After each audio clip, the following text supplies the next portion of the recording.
October 7th, 6:32 in the morning, alarms starting going off in our kibbutz all around us.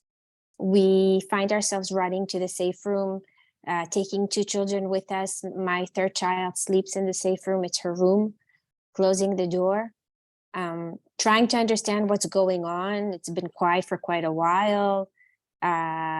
Living on the Gaza envelope, sometimes you develop a sixth sense and you can sometimes sense when the escalation is about to happen. This time there was nothing.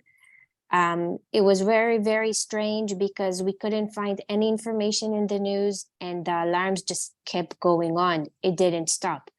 It was just minute after minute, and we can hear the fire, the missiles, the rockets being fired behind our house.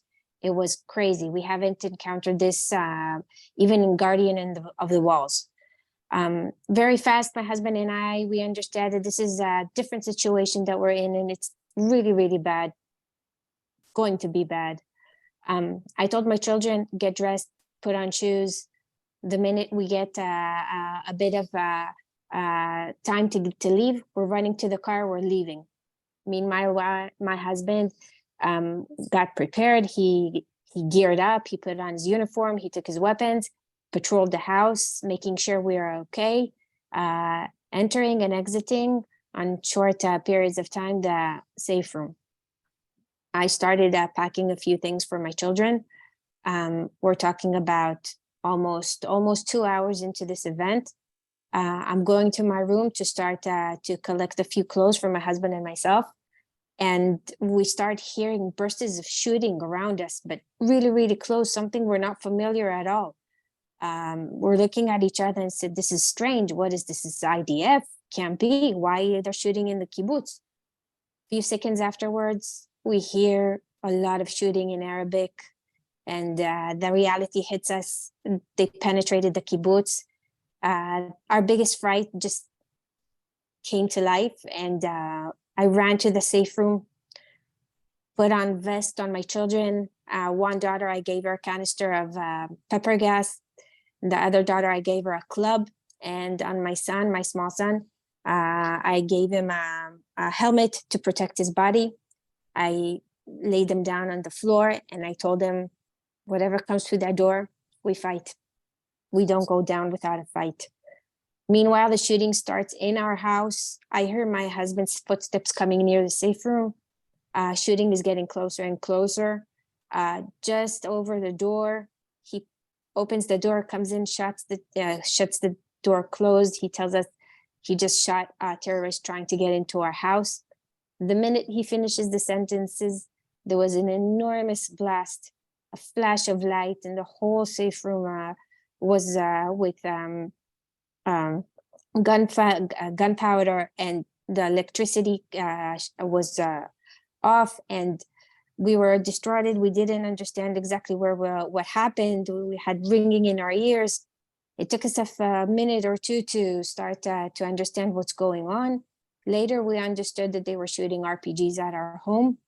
After that, they kept shooting at the door, the safe room door, and the iron window behind us. My husband gave me a gun. We were sitting there in the dark and we said, till the last bullet, whatever comes through that door, we're fighting. We're not going down. Meanwhile, I'm opening the phone. I'm trying to call for help. I called everyone I know. I opened the WhatsApp group of the kibbutz. I'm telling them, listen, guys, we have terrorists in our house. Call someone. We need help. I usually don't use Facebook. I'm very quiet on the Facebook, but this time I just used it because we didn't get assistance from anybody else. We're talking about 2 hours into this event now. We don't hear anything, not a plane, not a tank, nobody. And we understand this is us for ourselves. This is our fight. We're all alone on this. All of a sudden it goes quiet a bit, and they move on.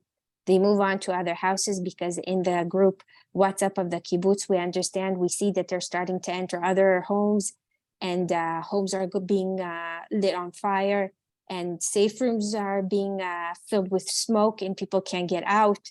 We understand it's going on in other kibbutzes, and still nothing on the news, no army, no police, nothing.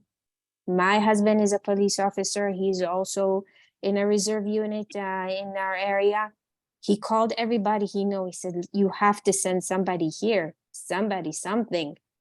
And people in our kibbutz, they just started using reporters, calling the reporters, telling them you have to do something, start reporting, start telling people, send the army here. We can't sit here alone.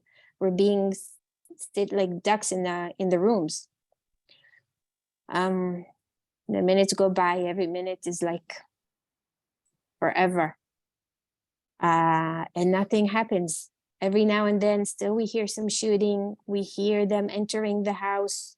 Later on, we understood that there were a few people coming into the kibbutz and they were looters.